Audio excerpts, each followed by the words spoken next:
This is all I do as a concierge nurse. All day. Scroll. You do not need 10 million different offerings. She's for my services. favorite. So you shouldn't be doing IV hydration, Botox, filler, lymphatic drainage, detox. This is all I do all these day. different things. Because guess what's going to happen? You are going to overwhelm your consumer. You do not want to be a jack of all trades and a master of none. You want to make sure that you are.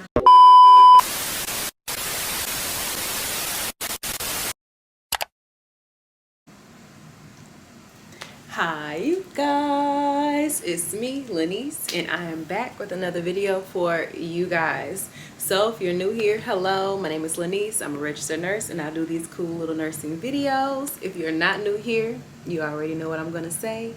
Thank you for tuning in to my video, because you could be anywhere in the world but you are here with me, and that is greatly appreciated.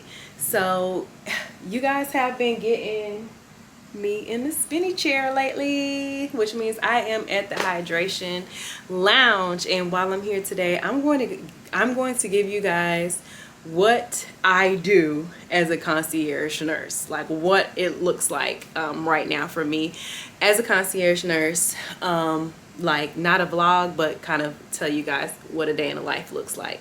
I will preface this by saying that I am not a full-time concierge nurse. I am actually a full-time hospital nurse for now, but I have got a little taste of the concierge nursing ordeal and I love it, baby. So we're gonna talk about when I do work as a concierge nurse, how my day has gone, and then we will also talk about how I plan for my days to go once I become a full-time concierge nurse.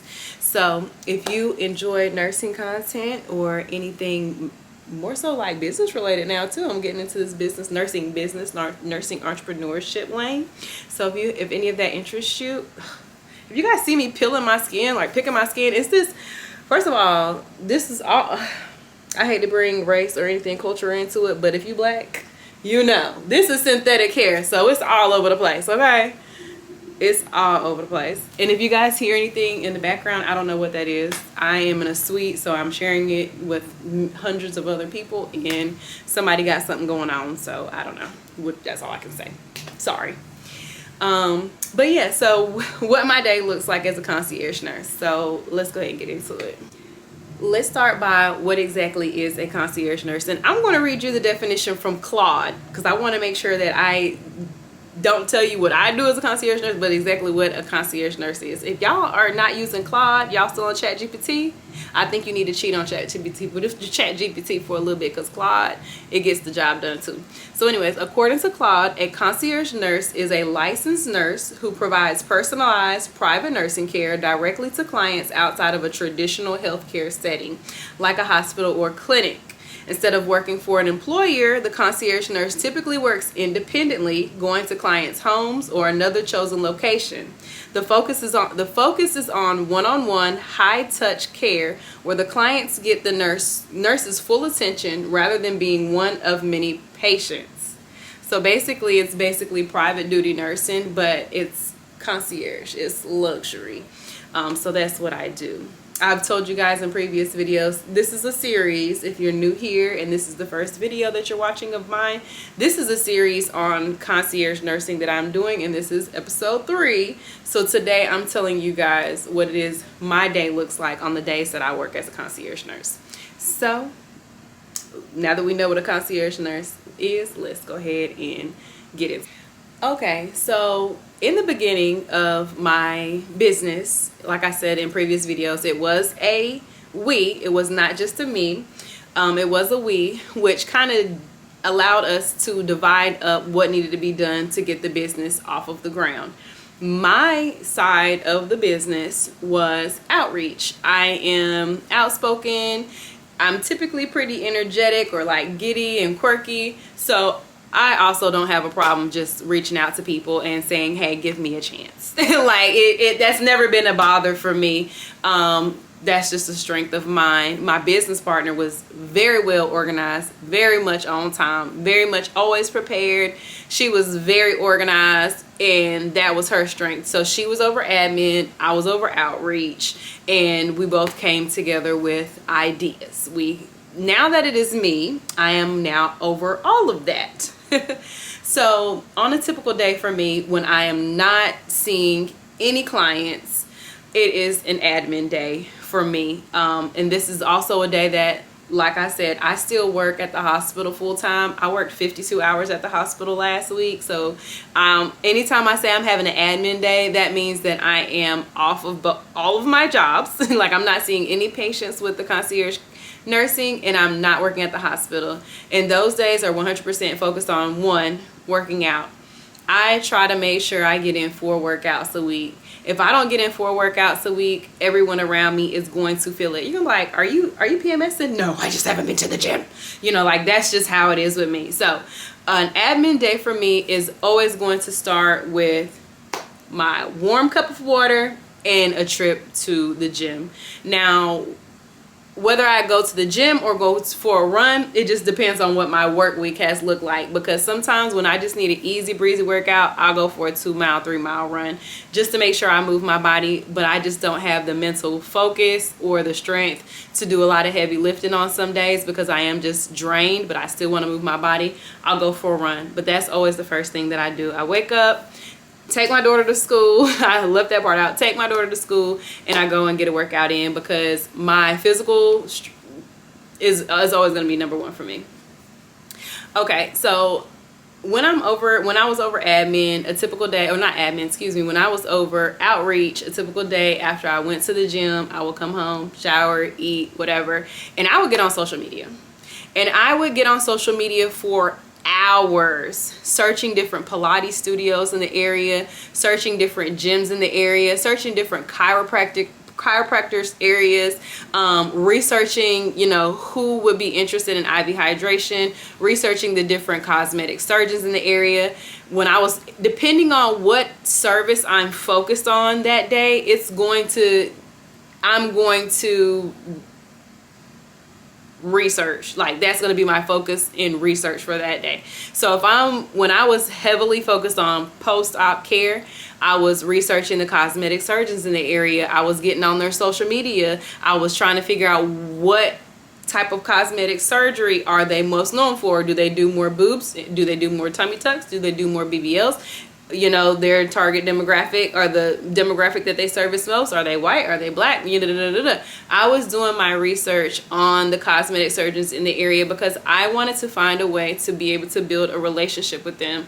And that is what I did. So I would start off with heavy research during the day. And and it would get to the point to where, like, now my timeline on Instagram is nothing but cosmetic surgery and post-op care. Like, because that's how, it doesn't take much for your algorithm to pick up on what you're interested in at the moment, but it's still like that because I still take plenty of time to research. So researching, I would spend hours researching. Now, some days there were times where it was like, okay, it's time to go and put foot to ground. And on the days that I was off and it was an admin day for me, I actually would go and I would visit these different surgeons' offices. I went to cosmetic surgeons' offices. I went to just general surgery, bariatric surgery. And I would give them my card. I would give them a flyer of our prices and the services that we offer, and also try my hardest to schedule a visit with the office manager, like schedule a meeting with the office manager. Now, what I will say, if you are serious about concierge nursing, I'm not gonna say a good number. I have heard one nurse specifically who is in my state who does concierge nursing, who was pretty successful at it before she recently moved to Florida, and took her concierge nursing business with her to Florida. But she said that putting foot to ground was how she got majority of her clients, and she pretty much stayed booked and busy. She never made less than $4,000 a month from post-op care. She didn't do IV hydration. She didn't do wellness injections. She didn't do foot care. She literally only did post-op care, which would also include post-op transportation. And she made pretty good with that. So I took that same idea and I was like, okay, it's time for me to put foot to ground, because calling, emailing I'm not getting any feedback. I might speak to someone, they'll say shoot them an email, weeks go by, I never talk to them again. So then I try to put foot to ground. That also was not the best for me. I did end up getting a PRN job at a plastic surgeon's office, but this particular plastic surgeon hires PRN nurses to come in and work at his office anytime he feels the need for a patient to have any extra care or nursing care after surgery for the night. So it's like even his patients don't need post-op care. So I'm still finding out the marketing thing with that. I'll be honest with that. I'm doing Facebook. I'm doing all sorts of things, and I am getting inquiries. I am getting clients, but I would love to have one post-op care client a week. I would be okay with that. Like, I don't need everybody in the city. I just need one a week. Back to my day though. So researching, putting foot to ground, and then it's time for content. Like what I'm sitting here doing for you guys right now. All of that takes time. When it comes to having a business and making sure that you're consistently posting on social media, Google, my Google, you know, making sure your website is together, all of that takes a lot of time. Piecing together a 30-second reel can take 2 hours sometimes, depending on the content. So work out, research, content on an admin day. This is what a good admin day looks like for me.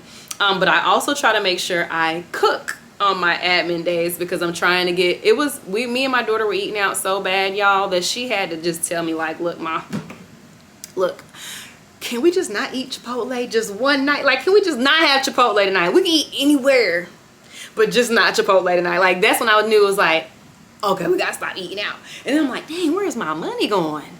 And then I realized, like, okay, let me cut back on eating out, especially because I'm also not seeing the results in the gym like I should be with the way that I work out. And I know that it's probably also due to diet and rest. Maybe rest, I don't know, because I think I do get a good amount of sleep. But when I have to go to work at 6:45 in the morning, I'm waking up at 4 in the morning, maybe I'm not getting as much rest on those days. But that's neither here nor there. Back to the program. Gym, research, content, cook. I also try to cook on those days. And then usually after that, I'm like, okay, I sit down, I enjoy my meal, and I try to get some rest. But that right there, y'all, is that's really actually a busy day, because researching, you catch yourself, even though you're not scrolling on social media to like just for fun, for leisure. You still get yourself caught up. When I start researching something, I get stuck in a rabbit hole. I don't get stuck in rabbit holes because the rabbit hole just gets deeper and deeper, but I go down rabbit holes and I find this and I find out that and I do this and I do that, and I can really research for hours. Like, I can watch videos on a subject all day long. While I'm in the shower, I'm listening to podcasts about it. Like, when I want to learn something, it's hard for me to not only focus on that. So researching takes hours. Like I said, content can take a couple of hours when it comes to recording and editing. Now, and this is just when I'm over outreach. You know, now that I'm also over admin, let me also tell you what that includes in a day. When I start, as you can see, the IV hydration is going to be daily temperature logs. Anytime I have vaccines, I got to have a daily vaccine log. I got to keep this place clean along with my home. You know, today was a very productive day, admin day for me, and it's only because I was well rested. My day today was exactly what I told you. Gym, and then I kind of got a late start. It was the gym, went home and cooked. I did not research. I didn't have anything to research today, only because I really needed to clean up. So I spent a few hours cleaning up my room, my bathroom, folding my clothes and putting all my clothes away. And then I picked my daughter up from school, came out here, content, and it is 8:48 at night, y'all. It's kind of late, you know, so, and I still have to go home and edit this. But anyways, on a day where I will be working at the IV hydration clinic, I hope to I will have to do temperature logs, vaccine logs, and then the admin side of things. I have to meet with attorneys. I meet with my attorney at least like once or twice a week. I have to keep in touch with my medical director. I have to keep up with all of my protocols, making sure that all of my protocols and calls are going to be updated every 4 months. I have to keep up with nursing news because I want to make sure that nothing that's been changed with different laws or standards of practice, like how it affects me or my business. So it's a lot in a day when you're trying to get your concierge nursing business off of the ground. I will say that. But I'm so glad I chose to do it. It makes me feel so good. Like, in my last video, I explained to you guys how I was just waiting on one piece of paper to come back from the state. Just one piece of paper from the medical board. And it took 3 weeks of patience, y'all. Towards that 3rd week, I was just emailing them like, okay, y'all playing. And the lady was just getting so smart with me. And I was just trying to just keep it, just sugarcoat stuff. And she was just being so rude. And I was like, I needed too bad to go off on her or tell her about herself. So just take it. And that too, so like I had to take a couple of tongue lashings from somebody I don't even know via email. So that's also in the, you know, in the day as a concierge nurse. But no, anyways, I told you guys that I had, you know, just needed one piece of paper signed. That piece of paper finally came yesterday. And now that I have got that piece of paper and I'm ready to start, I have so much more that I got to keep up with. I have somebody coming in tomorrow. I'm on ClassPass, so I got to learn the ClassPass website. I have to learn the booking site. I have to meet with my web developer so they can update my personal website so people can book for the IV hydration. Like, y'all, it sounds, I'm almost feeling like I'm just rambling because the list is ongoing. And at this point, I don't even know what else to say because it literally just feels like the list is ongoing and I don't want to keep rambling. But that's literally like my life right now as a concierge nurse. Now, when I take care of post-op patients on a concierge nursing day, it is lovely. Oh my gosh, post-op is my favorite right now. I have not added the diabetic foot care to my services yet, and I have not done the senior wellness visits yet, which I think I will also enjoy. But post-op, not only is it you make money up front for less time, I guess you can say, it's just like, it's so, since I do it so much at the hospital, it's like a thoughtless job. And my last post-op patient, oh my gosh, she was such a pleasure to be around. She was, I think she was in her 70s. Yep, she was born, my mom just turned 60 this year, and she was born in 65. No, she was born in 58. 30 years before me. Yeah, this lady was born in 58, so she was like, she's not 70 yet. She was in her late 60s. So anyways, such a pleasure.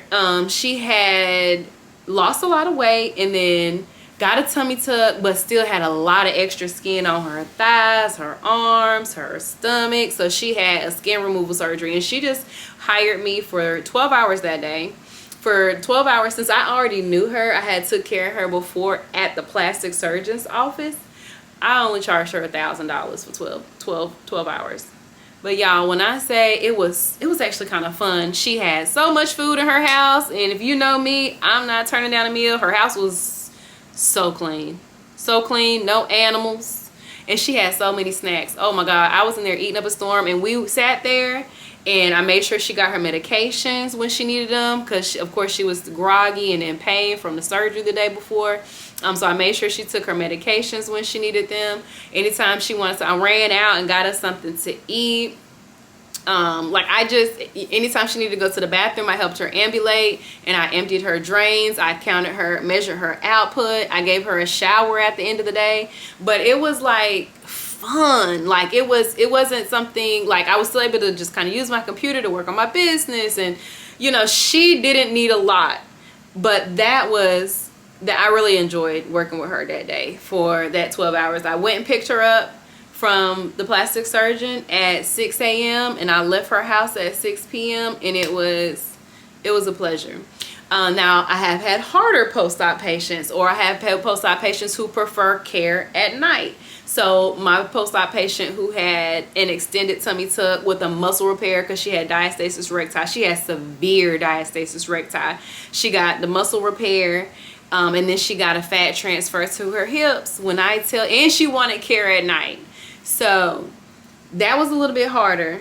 But it still wasn't as bad as going to the hospital and taking care of 5 patients, having to make sure 5 of your patients get up and ambulate, emptying drains for 5 of your patients, toileting 5 of your patients, and then one of them wets the bed and poops in the bed because they don't really know when they don't have to go to the bathroom or when they do.